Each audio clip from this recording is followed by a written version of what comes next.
आज के इस अंक में जनरली हम ये बात पे चर्चा करेंगे कि ट्रम्प टैरिफ या हम कहें अमेरिका का जो टैरिफ एक भारत पे है, वो क्यों? थोड़ा ब्रीफ में हम उसे समझेंगे, हल्का एक उस पे चर्चा कर लेंगे कि ये विवेचना। और दूसरा महत्वपूर्ण ये कि ट्रम्प का पाकिस्तान के प्रति ये प्रेम क्यों? क्यों इतना लगाव? क्यों इस सडनली इतना झुका हुआ है?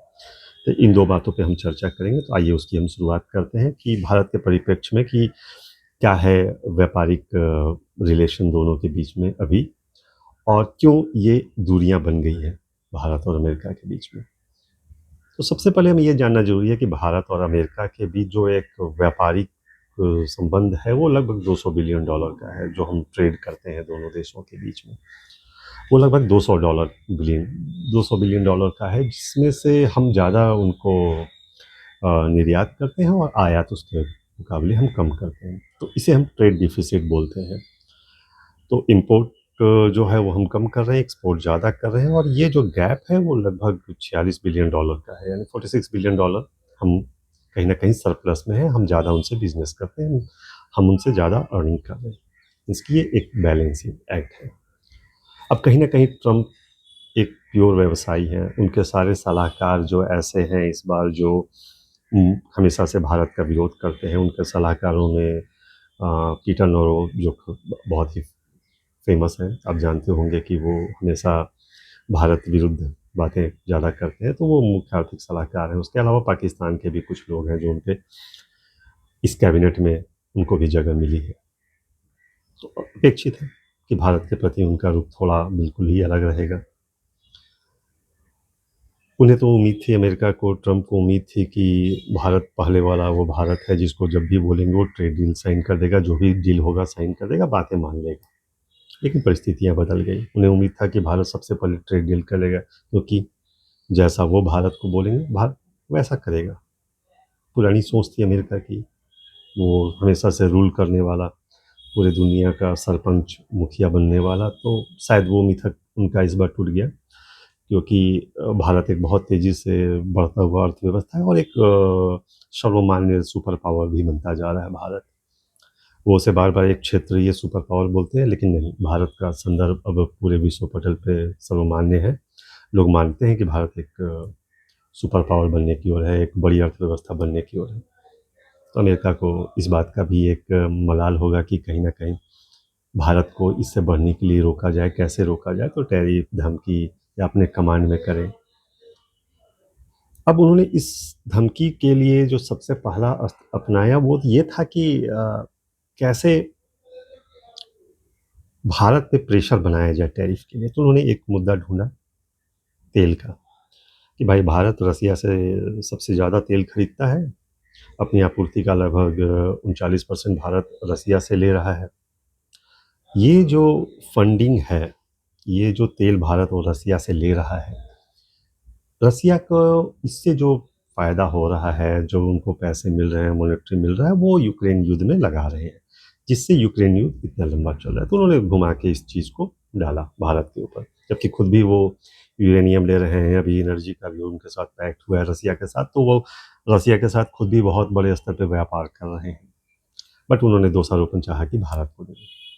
उन्होंने चाहा कि भारत जैसी बड़ी अर्थव्यवस्था को अपने कमांड में करें, लेकिन भारत अपने हितों का ध्यान रखता है, और इसलिए भारत ने साफ मना कर दिया कि नहीं, वो जो चाहते हैं, खास करके एग्रीकल्चर का फील्ड, जहाँ पे हमारे लगभग 40% किसान ऑलरेडी उसमें, हमारी जनसंख्या का 40% तो ऑलरेडी खेती पे निर्भर कर रहा है।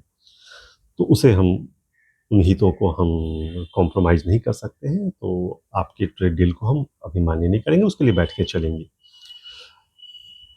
ये तो ट्रेड डील की बातें थी। उन्हें लग रहा था कि भारत को बहुत अच्छे से वो समझा लेंगे। लेकिन फिर मुद्दा एक और भी आता है, भारत पाकिस्तान युद्ध। क्या भारत पाकिस्तान युद्ध में जिस तरीके से भारत ने आतंकी संगठनों के ठिकानों पर अटैक किया, पाकिस्तान में उन्हें उन्हें नेस्तनाबूद किया, उनको ख़त्म किया, उसके अलावा कई सैन्य ठिकानों पे भी भारत ने अटैक किया।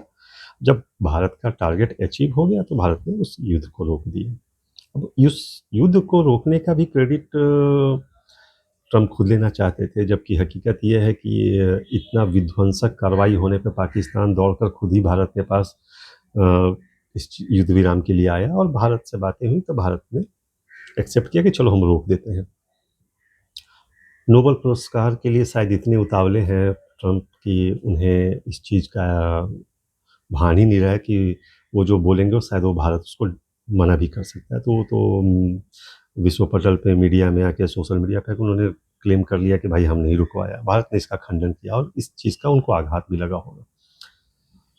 उन्हें लगा होगा कि वो जो भी बोलेंगे, क्योंकि पिछली बार भी उनका झूठ बोलने का एक अलग ही रिकॉर्ड था पिछले टर्म में भी, तो इस बार तो शुरुआत से ही वो कई झूठ लगातार बोल के आ रहे हैं कि यूक्रेन रसिया का युद्ध रुकवा देंगे, एक दिन में हमास इजराइल बहुत सारा युद्ध, भारत पाकिस्तान युद्ध भी उसमें से एक था जिसका वो क्रेडिट लेना चाहे, भारत ने खंडन कर दिया। साथ ही साथ जब ये खंडन हुआ तो ये एक मुद्दा तो था ही कि भारत ने उनकी बातों को खंडन किया तो एक चोट लगी ही होगी। दूसरा ये भी था कि भारत ने जो अटैक किया, क्या उन अटैक में कहीं ऐसा तो नहीं था कि अमेरिका के जो एसेट्स थे, जो अस्त्र-शस्त्र थे, मिसाइलें थी, उसको भी भारत ने प्रभावित कर दिया, उसको भी क्षतिग्रस्त कर दिया? हो सकता है, कई रिपोर्ट्स ऐसे आ रहे हैं किराना हिल्स में कि इन्होंने जो रसिया के लिए रख रखे थे हथियार, उसको भारत ने अटैक किया और बहुत ही विध्वंसक तरीके से पूरा नेस्तनाबूद कर दिया। ये बहुत बड़ी चोट थी, इनके इमेज पे, इनके डिफेंस सिस्टम पे, इनके टेक्नोलॉजी पे। भारत का टेक्नोलॉजी सुपीरियर हो गया उन सब चीज़ों में, तो कहीं न कहीं वो एक्सेप्ट करने में भी दिक्कतें आ रही थी। उसके अलावा इस युद्ध में एयर चीफ मार्शल ने भी एक क्लेम बताया कि हमने 5 फाइटर प्लेन मार गिराए, उसमें F-16 भी है।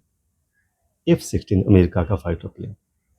ये अमेरिका के लिए एक बहुत बड़ा इमेज क्षति बनता है उनके डिफेंस प्रोडक्ट के लिए, खास करके एयरक्राफ्ट्स के लिए, जिसको बोलते हैं कि हमारे पास एयरक्राफ्ट्स में सबसे सुपीरियर टेक्नोलॉजी है। भारत ने उनको भी मार गिराया, वो भी 5 एयरक्राफ्ट्स। उसके अलावा F-35 को हमने त्रिवेंद्रम में जासूसी के लिए या जो भी कारण रहे होंगे उसके लिए हमने उनको उतार लिया, सीज किया। कई दिनों तक वो त्रिवेंद्रम एयरपोर्ट पे खड़ा रहा।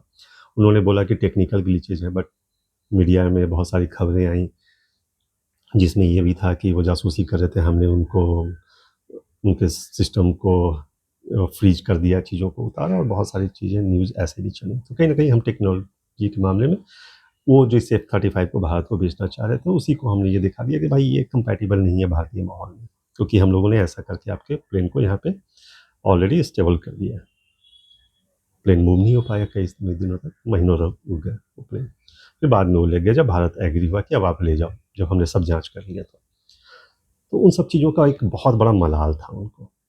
बैक टू बैक बहुत सारी चीज़ें भारत ने ऐसी करके दिखाई जहाँ पे उनके लिए एक ग्लोबल इमेज पे एक डेंट हुआ कहीं न। उसके बाद इसी इकोनॉमी की बातों में उन्हें लगा कि भारत पे जब धौंस नहीं जम रहा है टैरिफ का, भारत झुकने को तैयार नहीं है, तो उन्होंने बीच में एक कमेंट डाला कि भारत तो डेड इकोनॉमी है। पूरी दुनिया मान रही है कि भारत सबसे तेज़ी से उभरती हुई बड़ी अर्थव्यवस्था है, दुनिया की सबसे बड़ी चौथी अर्थव्यवस्था। हाल कुछ दिनों में हम तीसरी सबसे बड़ी अर्थव्यवस्था हो गई है और अब एक न्यूज़ के अनुसार तो हम 2038 तक दूसरी सबसे बड़ी अर्थव्यवस्था होंगे, जिसमें चाइना के बाद हम ही होंगे, अमेरिका को हम पीछे कर देंगे। ये भी उनके लिए एक बहुत बड़े सदमे की बात है। तो बहुत सारे कारण ऐसे थे जिनसे भारत से उनका खुन्नस हुआ और भारत इसमें पीछे झुका नहीं। उन्हें लग रहा था कि भारत एक पिछलग्गू देश की तरह, जैसे यूरोप, बहुत सारे देश, जापान वगैरह को उन्होंने झुका दिया, भारत को भी झुका देंगे। बट ऐसा हुआ नहीं और शायद ये उनकी ईगो को टच कर गया, लेकिन भारत भी झुकने वाला नहीं है। अपने स्टैंड को बहुत क्लियरली भारत रख रहा है, बहुत खुले तरीके से रखा। ये भी रखा, भारत ने ये भी बताया कि भाई रसिया से हम सबसे ज़्यादा ऑयल इम्पोर्ट नहीं कर रहे हैं, सबसे बड़ा तो आयातक चीन है। अब चीन पे आपने सैंक्शन नहीं लगाया, 30% ही लगाया।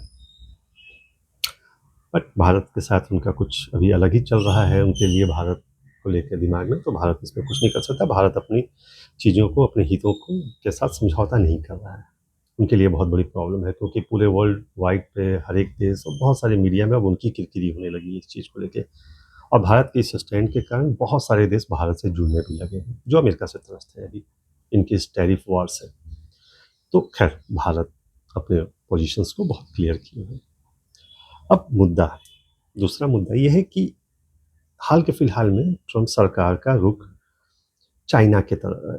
तो मतलब जनरली चाइना की तरफ उनको लगा कि चाइना को कंटेन करने के लिए भारत तो था पहले क्वाड में, लेकिन अब उन्हें लगा कि क्यों ना भारत जैसे उभरते महाशक्ति को भी रोका जाए, थोड़ा कंट्रोल किया जाए चाइना के साथ-साथ, प्लस रसिया वगैरह को भी देखा जाए, प्लस कुछ पर्सनल इंटरेस्ट जागा और उनका रुख पाकिस्तान की तरफ हुआ।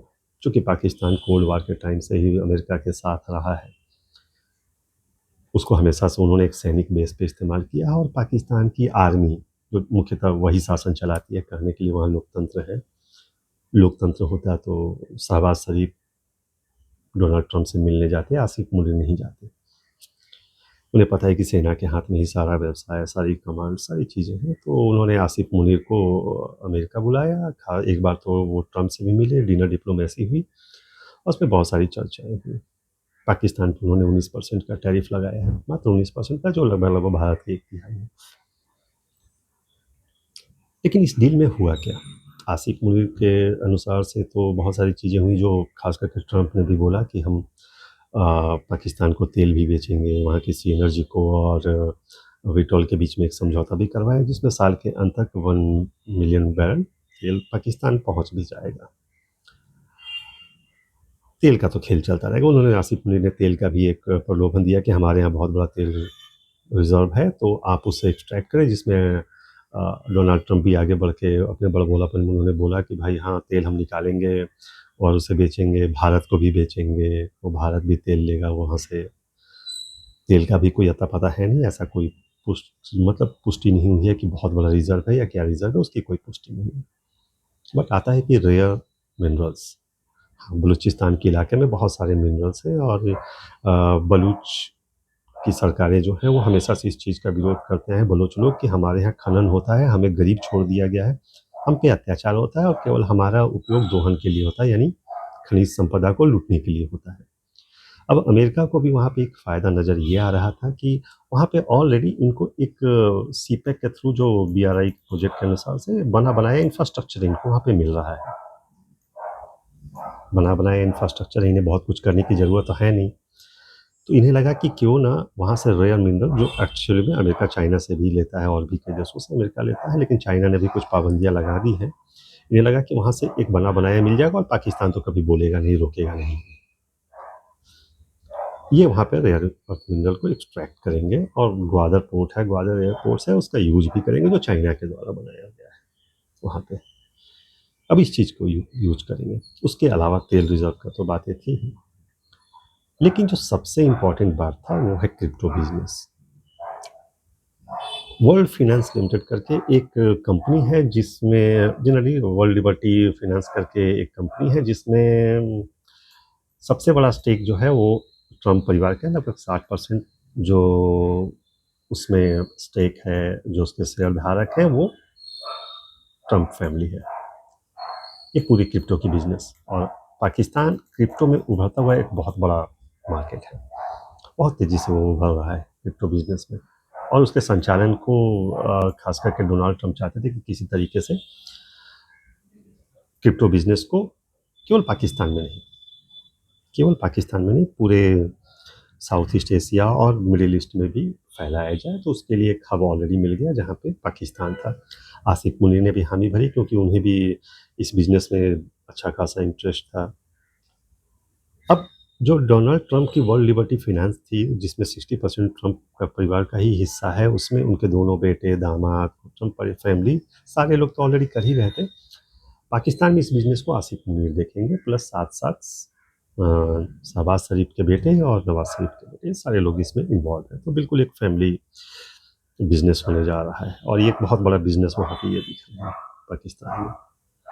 अभी पाकिस्तान की 25 करोड़ की आबादी में लगभग 3.25 करोड़ की आबादी क्रिप्टो बिजनेस में इन्वॉल्व है। तो कहीं न कहीं ये लग रहा है कि एक पर्सनल प्रॉफिट हो। अब इसमें आप देखिए कि यहाँ देश का इकोनॉमी पे कोई चर्चा नहीं कर रहा है कि पाकिस्तान की इकोनॉमी कैसे सुधरेगी, क्या होगी। सबसे बड़ा मोटिव ये है कि क्रिप्टो बिजनेस से आसिफ मुनीर कैसे कमाएँ, शहबाज शरीफ, नवाज शरीफ, सारे लोग फैमिली कैसे कमाएँ, आसिफ भुट्टो परिवार इसमें कैसे कमाएँ। अब इन्हें होता क्या है कि क्रिप्टो बिजनेस में आप मॉनिटरिंग नहीं कर सकते हैं, उसके लिए कोई रेगुलेटरी बॉडी नहीं है, तो उसकी फाइनेंसेस बहुत अलग तरीके से होते हैं, और ये फाइनेंसेस खास करके आतंकवादी संगठन को भी कर सकते हैं, क्योंकि आसिफ मुनीर पहले भी कई बार आतंकवादी संगठनों का खुलेआम समर्थन करते हैं, उनको बढ़ावा देते हैं, उनके लिए पूरी फैसिलिटी बनाते हैं। तो अब क्रिप्टो करेंसी के ज़रिए उनको फंडिंग भी हो जाएगी और इसके लिए कोई मॉनिटरिंग का कोई वे नहीं है जिससे आप मॉनिटर कर सकें। ये बिल्कुल हमास मॉडल है। हमास भी पहले क्रिप्टो करेंसी में ऐसे ही अपने फंडिंग करवाता था। तो आसिफ मुनीर के लिए भी एक आसान हो गया। और रहा बात आसिफ मुनीर, शहबाज शरीफ, नवाज शरीफ, तो अच्छा खासा कमाने के बाद वहाँ का एक रीति रिवाज भी है कि भाई कमा के वो बाद में विदेशों में सेटल हो जाते हैं, तो अमेरिका उनको शरण भी दे देगा वहाँ पे अपने देश में। तो ये पूरा बिजनेस है और डोनाल्ड ट्रंप का कहीं ना कहीं फोकस है कि वो जितना से जितना हो सके वो अपनी अर्निंग कर लें। वो क्रिप्टो बिजनेस को बढ़ाना चाहते हैं और भी अपने बिजनेसेस को बढ़ाना चाहते हैं। तो ये उनका लास्ट टर्म होगा, अमेरिका में 2 ही बार राष्ट्रपति बन सकते हैं। तो इस बार उनका पूरा फोकस है कि अपने बिजनेस को कैसे वो आगे ले जाएं। इस क्रिप्टो बिजनेस के कारण डॉलर भी कमज़ोर होगा, क्योंकि डॉलर से फोकस हटेगा। भाई आपकी ट्रांजैक्शन करेंसी अगर क्रिप्टो हो जाएगी तो आप डॉलर में नहीं कर रहे, इसका मतलब आप डॉलर को भी कमज़ोर कर रहे हैं। और अगर आपको डॉलर को मजबूत करना होता तो आप ऐसे डील भी नहीं करते। कई देशों से आप रिलेशन बनाते हैं जहाँ पे आप डॉलर में ट्रेडिंग करते हैं, नहीं। वो बिल्कुल अड़ियल रवैया है उनका। तो कहीं न कहीं वो अपने देश की हित की जगह पे अपने ईगो, अपने बिज़नेस पे ज़्यादा फ़ोकस कर रहे हैं।